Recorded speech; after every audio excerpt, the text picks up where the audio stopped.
ಬಹಳಷ್ಟು ಕೇಳಿ ಏನೂ ಕಲೀಲಿಲ್ಲ ಅಂದ್ರೆ ಅದಕ್ಕೆ ಅರ್ಥ ಇಲ್ಲ.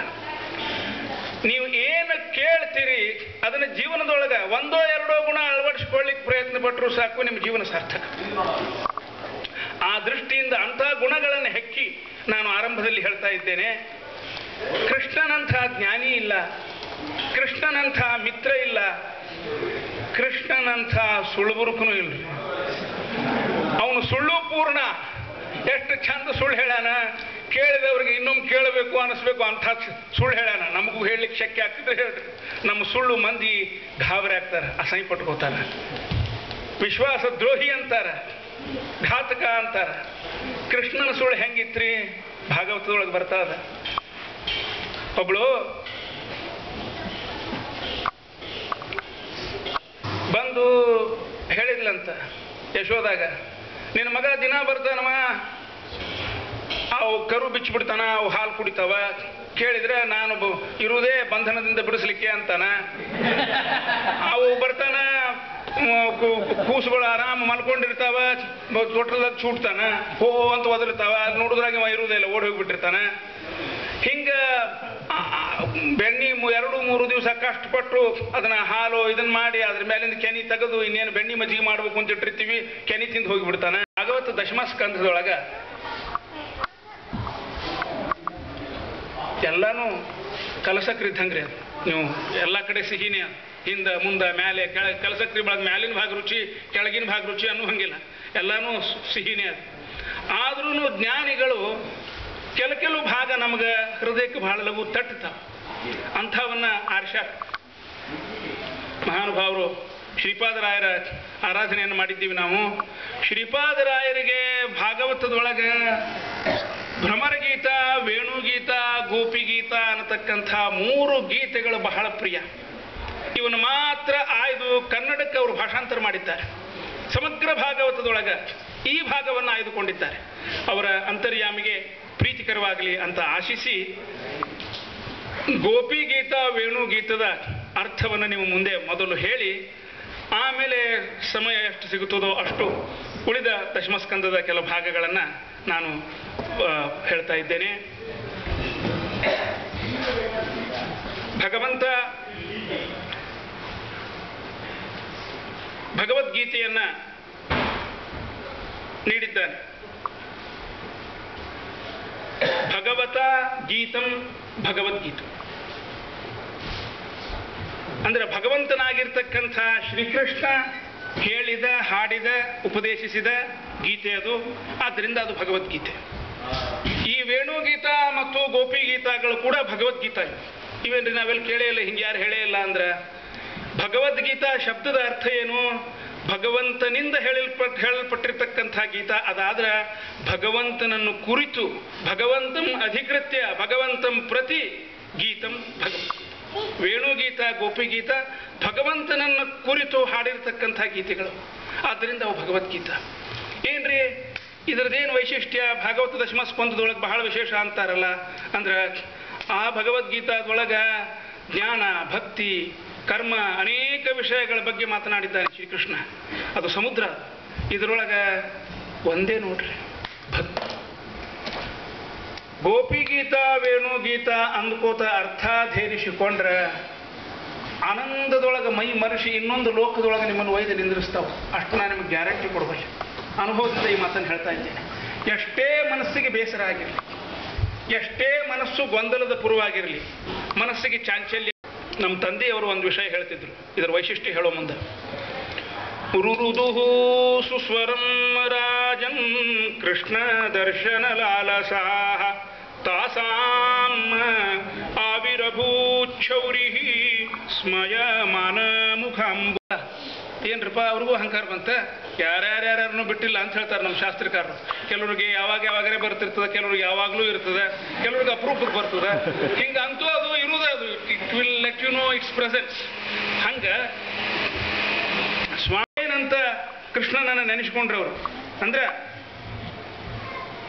ವಿಷಜಲಾಶಯಾತ್ ವ್ಯಾಲ ರಾಕ್ಷಸಾತ್ ವರುಷ ಮಾರುತಾತ್ ವೈದ್ಯುತಾನಲಾತ್. ಮಂತ್ರ ಇದು. ಇದನ್ನು ಲಕ್ಷ ಒಟ್ಟು ಕೇಳ್ರಿ. ಟಿಪ್ಪಣಿಕಾರರು ಬರೀತಾರ, ಜೀವನದೊಳಗೆ ಇನ್ನು ಇದನ್ನು ದಾಟಲಿಕ್ಕೆ ಶಕ್ಕಿಲ್ಲ ಅನ್ನುವಂಥ ಆಪತ್ತು ಬಂದಾಗ, ಮನಸ್ಸಿಗೆ ಬಹಳ ಕ್ಲೇಶ ಆದಾಗ ಇವು 4 ಸಾಲು ಅನ್ರಿ ಅಂತ ಹೇಳ್ತಾರೆ. ಭಗವಂತನನ್ನು ಪ್ರಾರ್ಥನಾ ಮಾಡಬೇಕು ಈ 4 ಸಾಲನ್ನು. ಒಂದು ಮಂತ್ರ ತುಲ್ಯ, ಇದು ಮಂತ್ರನೇ ಇದು. ಆದ್ದರಿಂದ ಇದನ್ನು ಅಂದು ಸ್ವಾಮಿ ರಕ್ಷಣೆ ಮಾಡು ಅಂತ ಕೇಳ್ಕೊಳ್ಬೇಕಂತ. ಭಗವಂತನಿಗೆ ಪ್ರಾರ್ಥನಾ ಬಹಳ ಲಘು ತಲುಪ್ತದ ಅಂತ ಹೇಳ್ತಾರೆ. ಏನಿದರ ಅರ್ಥ? ವಿಷ ಜಲಾಶಯಾತ್ ವ್ಯಾಲ ರಾಕ್ಷಸಾತ್ ವರುಷ ಮರುತಾದ್ ವೈದ್ಯುತಾನಲಾತ್. ಭಗವಂತ ಎಂಥೆಂಥ ಸಂದರ್ಭದೊಳಗೆ ನಮ್ಮನ್ನು ರಕ್ಷಣೆ ಮಾಡಿಯೋ. ತೃಣಾವರ್ತ ಅನೇಕ ಜನ ರಾಕ್ಷಸರು, ವರುಷ ಅಂದ್ರೆ ಮಳೆ, ವೈದ್ಯುತ ಅಂದ್ರೆ ಅಗ್ನಿ, ವೃಷಮಯಾದ್ಭಯಾತ್ ವತ್ಸಾಸುರ, ಧೇನುಕಾಸುರ, ಪ್ರಲಂಬಾಸುರ, ಅನೇಕ ಅಸುರರು, ವಿಶ್ವತೋ ಮುಖಾತ್, ಹಿಂಗ ಅನೇಕ ಕಡೆಯಿಂದ ನಮಗೆ ಆಪತ್ತುಗಳು ಬರ್ತಾ ಇದ್ರು ಕೂಡ ಕೃಷ್ಣ ವೃಷಭತೆ ವಯಂ ರಕ್ಷಿತಾಮು, ನಿನ್ನಿಂದ ರಕ್ಷಿತರು ಸ್ವಾಮಿ ನಾವು. ಫಣಿ ವಿಖನಸಾರ್ಚಿತೋ ವಿಶ್ವಗುಪ್ತಯೇ ಸಖವುದೇವಾನ್ ಸತ್ವತಾಂಕುಲೇ. ಅದರ ಹಿಂದಿನ ಸಾಲು ಬಹಳ ಮಹತ್ವದ್ದು. ಸಖಲು ಗೋಪಿಕಾನಂದನೋ ಭವಾನ್ ನಿಖಿಲ ದೇಹಿನಾಂ ಅಂತರಾತ್ಮ. ಅಂದರೆ ಗೋಪಿಕಾ ಸ್ತ್ರೀಯರಿಗೆ ಎಷ್ಟು ಜ್ಞಾನ ಇತ್ತು ಅನ್ನೋದನ್ನು ಹೇಳ್ತಾರೆ ಈ ಶ್ಲೋಕದೊಳಗೆ. ಅವನು ಬರೇ ನಮ್ಮ ಕಾಮನಾಗಳನ್ನು ಪೂರ್ಣ ಮಾಡತಕ್ಕಂಥ ಯುವಕ ಅಂತ ತಿಳ್ಕೊಂಡಿರಲಿಲ್ಲ ಅವರು. ನಿಖಿಲ ದೇಹಿನಾಂ ಅಂತರಾತ್ಮ, ಅದ್ರಾಗ ಎಲ್ಲರ ಮನಸ್ಸಿನೊಳಗಿದ್ದು ನೋಡವ ಸ್ವಾಮಿ ನೀನು ಅಂತ ಅವನನ್ನು ಸ್ತೋತ್ರ ಮಾಡಿದ್ದಾರೆ. ಫಣಿಫಣಾರ್ಪಿತಂ ತೇ ಪದಾಂಬುಜಂ ಕೃಣುಕುಚೇಶುನಃ ಕೃಂಧಿ ಹೃಚ್ಛ್ರಯಂ. ಕೃಷ್ಣ, ಅದೇನೋ ಯಮುನಾ ನದಿಯೊಳಗೆ ಕಾಳಿಂಗ ಸರ್ಪ ಅಂತಿತ್ತಂತ, ಅದನ್ನು ನೀನು ಹೊಡೆದೆ ಅಂತ. ಏನು ಮಹಾ ಅದು? ಯಾವುದಾದ್ರು ಹಾವಗಾರವನ್ನು ಕರೆದ್ರೆ ಸ್ವಲ್ಪ ಚಲೋ ಹಾವಗಾರವಿದ್ದಂದ್ರೆ ಆ ಸರ್ಪ ತೆಗೆದು ಹೊರಗೆ ಹೋಗಿತಾನ. ಅದೇನು ದೊಡ್ಡ ಮಹತ್ವದ ಕೆಲಸ ಅಲ್ಲ. ಇಲ್ಲೋಡು ನಾವೊಂದು ಕೆಲಸ ಹೇಳ್ತೀವಿ, ಅದನ್ನು ಮಾಡುವಂತಾರವ್ರು. ನಮ್ಮ ಹೃದಯದ ಮಡುವಿನೊಳಗೆ ಕಾಮ, ಕ್ರೋಧ, ಲೋಭ, ಮೋಹ, ಮದ, ಮತ್ಸರ ಅನ್ನೋ ಸರ್ಪಗಳನ್ನು, ಹೆಡೆಗಳನ್ನು ತೆರೆದುಕೊಂಡು ಫುತ್ಕರಿಸ್ತಕ್ಕಂಥ ಒಂದು ಭಯಂಕರ ಸರ್ಪ ಅದನ್ನು. ವಾಸನ ಅನ್ನೋ ಸರ್ಪ ಅದನೋ ಸ್ವಾಮಿ. ಅವಕ್ಕೆ 7 ಹೆಡೆಗಳು. ಅಲ್ಲೇ ನೀನು ನಿನ್ನ ಕಾಲಿಟ್ಟು ಕುಡಿದು ಬಿಡು, ನಿನ್ನ ಪಾದ ಧೂಳಿ ಬಿದ್ದು ಎಲ್ಲ ಕಾಮಕ್ರೋಧಾದಿ ಶತ್ರುಗಳು ನಾಶ ಆಗೋಗ್ಲಿ. ಎಷ್ಟು ಜ್ಞಾನದ ಮಟ್ಟ ನೋಡ್ರಿ ಅಂಥದ್ದು. ಆಡಿದ ಕುಣಿದಾಡಿದ ಕಾಡಿದ ಕಾಳಿಂಗನ್ ಹೆಡೆಗಳ ತುಳಿ ತುಳಿದಾಡಿದ ಕುಣಿದಾಡಿದ ಆಡಿದ ಕುಣಿದಾಡಿದ. ಖಾದ್ರಿ ನರಸಿಂಹ ಅಂತ ಕವಿಗಳು ಮಾಡಿದ್ದಾರೆ. ಗೋಪಿಕಾಸ್ತ್ರೀಯರು ಬೇಡ್ತಾ ಇದ್ದಾರೆ, ನಮ್ಮ ಹೃದಯದಲ್ಲಿ ಕುಣಿದಾಡು ಅಂದ್ರೆ ಕಾಮಕ್ರೋಧಗಳೆಲ್ಲ ನಾಶವಾಗಿ ಹೋಗಲಿ ಸ್ವಾಮಿ. ವಿಖನಸಾರ್ಚಿತೋ ವಿಶ್ವಗುಪ್ತಯೇ ಸಖವುದೇವಾನ್ ಸಾತ್ವತಾಂಕುಲೇ. ವಿಖನಸಾರ್ಚಿತ 2 ಅರ್ಥ ಇಲ್ಲಿ. ವಿಖನಸ ಅಂತಂದ್ರೆ ಬ್ರಹ್ಮದೇವರು ಅಂತ ಒಂದರ್ಥ. ಇನ್ನೊಂದರ್ಥ ವಿಖನಸರು ಅಂದ್ರೆ ಬ್ರಹ್ಮಚಾರಿಗಳು ಅಂತ ಅರ್ಥ. ಅದಂಗ್ರಿ ಬ್ರಹ್ಮಚಾರಿಗಳು ಸ್ತ್ರೀಯರೊಳಗಿರ್ತಾರೆ ಏನೋ ಅಂದ್ರೆ ನಮ್ಮ ಕಾಲದಾಗ, ಪ್ರಾಚೀನ ಕಾಲದಾಗ ಇರ್ತಿದ್ರು. ಶಾಕುಂತಲದೊಳಗೆ ಈ ಮಾತು ಬರ್ತಾ ಅದ. ದುಷ್ಯಂತ ಹೇಳ್ತಾನ, ವೈಖಾನಸ ಕಿಮನಯ ಕೃತಮಾ ಪ್ರದಾನಾತ್ ವ್ಯಾಪಾರ ರೋಧಿ ಮದನಸ್ಯ ನಿಷೇವಿತಂ ಯತ್.